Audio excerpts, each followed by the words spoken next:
everybody, welcome to this platform that is e-learning with Anu. So I hope you all doing well. So आज का topic है autonomous body. सो autonomous body मैंने topic क्यों choose किया है वो मैं आप लोगों को अभी स्लाइड्स के थ्रू बताऊंगी. सो ऑटोनोमस बॉडी से रिलेटेड कंप्लीट इन्फॉर्मेशन मैं आप लोगों को स्लाइड्स के थ्रू बहुत ही डेकोरेटिव वे में बताने वाली हूँ. वीडियो को मिड तक एंड तक ज़रूर देखें ताकि आप लोग यहाँ से कंप्लीट इन्फॉर्मेशन लेके जा सके. और एक और इम्पॉर्टेंट इन्फॉर्मेशन है, मैंने अभी अपनी ब्लॉगिंग स्टार्ट करी है. न्यू एक्सपीरियंस है बट मैं लिखना चाहती थी काफ़ी टाइम से, सो दैट्स वाई मैंने अपना ब्लॉगिंग स्टार्ट किया है.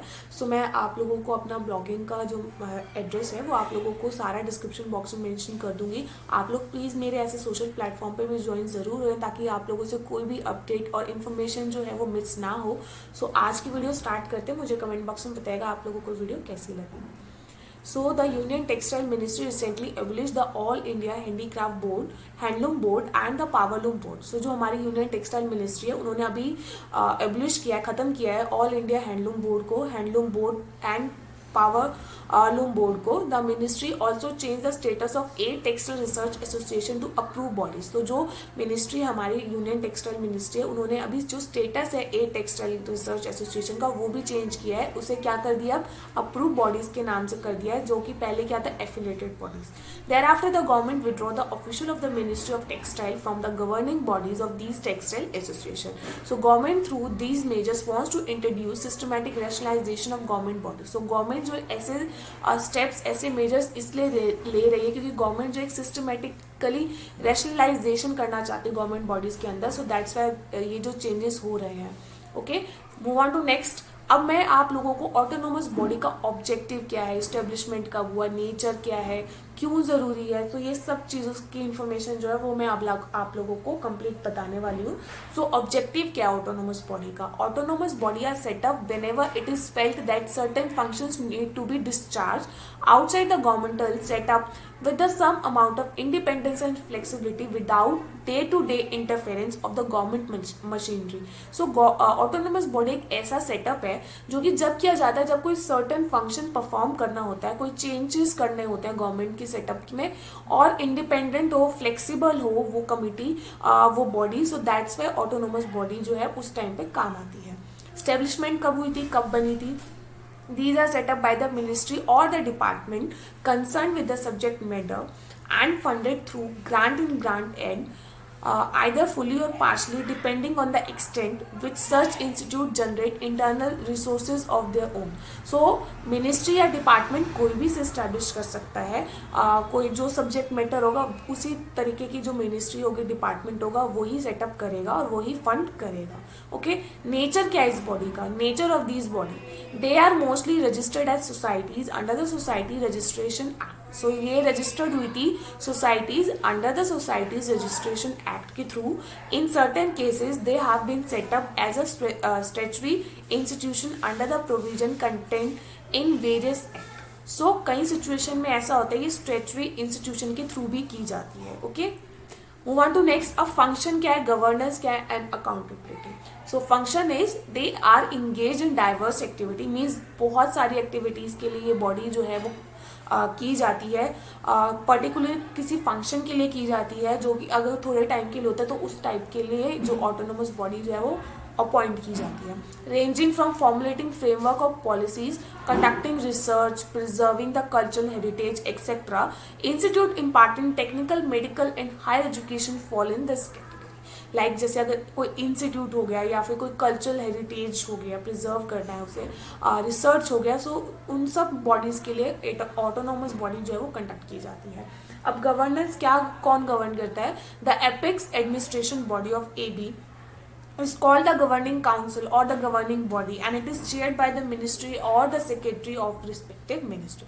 So जिस मिनिस्ट्री के थ्रू की जा रही है तो उन्हीं के जो सेक्रेटरी होंगे, चेयर पर्सन होंगे, वही उस ऑटोनोमस बॉडी को एडमिनिस्ट्रेट करेंगे. ठीक है. Accountability, these autonomous bodies accounted by accountable and auditor general, means कैट जो है वो इन्हें ऑडिट करते हैं. So this is very important point. So जो ऑटोनोमस बॉडी है उसको ऑडिट कौन करता है, कैट. And the annual report is presented in the parliament every year. जो रिपोर्ट होती है उनकी वो पार्लियामेंट में हर साल जो है वो प्रेजेंट की जाती है. आई होप आप लोगों को इन्फॉर्मेशन समझ में आ रही होगी. आगे बढ़ते हैं. Move on to next slide. अब एक्सटेंट ऑफ फ्लेक्सिबिलिटी मीन्स ये क्यों, कैसे फ्लेक्सिबल है. फ्लेक्सिबल मतलब बहुत ज़्यादा मतलब ईजी काम करना होता है, ठीक है। Since these bodies are funded by taxpayer money, it is argued that they are follow the policies of government and accountable the way the government department are. So ये बॉडी जो है, autonomous body जो है, वो काफ़ी ज़्यादा flexible है क्योंकि ये funded by taxpayer money के थ्रू की जाती है और गवर्नमेंट का काम होता है तो अकाउंटेबल होता है, सो गवर्नमेंट डिपार्टमेंट के थ्रू ही किया जाता है। Others claim that they are autonomous, have the right to make their own financial and administrative policies.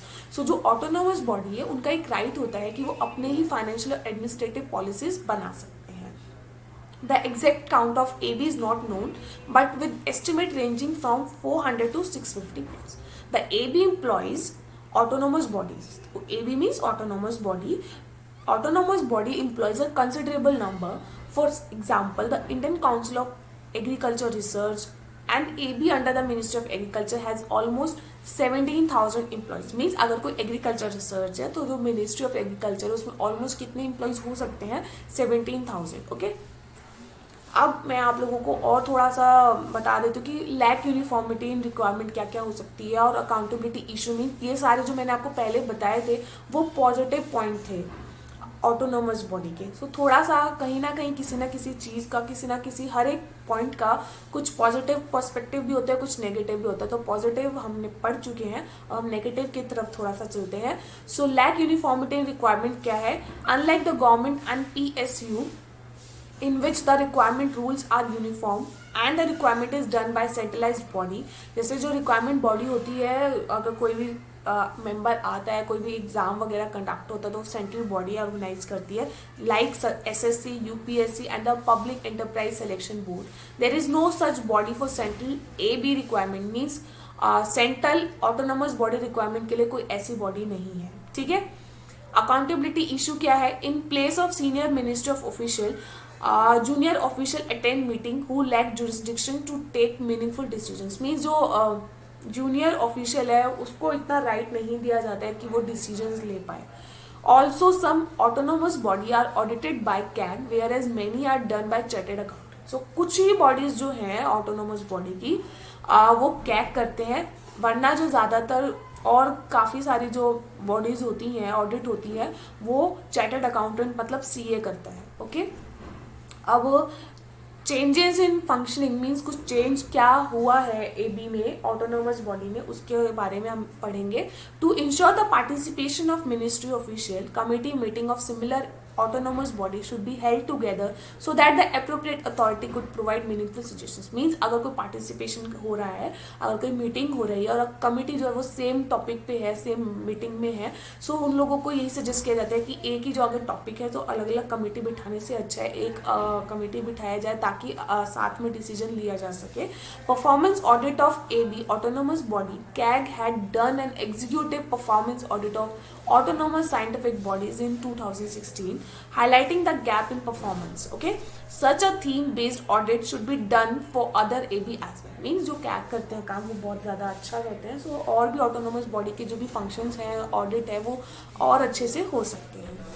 वो एग्जाम्पल्स बताऊंगी ऑटोनोमस बॉडी से रिलेटेड, जैसे कि हम पढ़ते हैं स्ट्रेचरी बॉडी, नॉन स्ट्रेचरी बॉडी। सो वैसे ही ऑटोनोमस बॉडी की भी काफ़ी ज़्यादा बॉडीज़ हैं। So first is central power research institute. So CPRI वो establish in Bangalore by the government of India in 1960।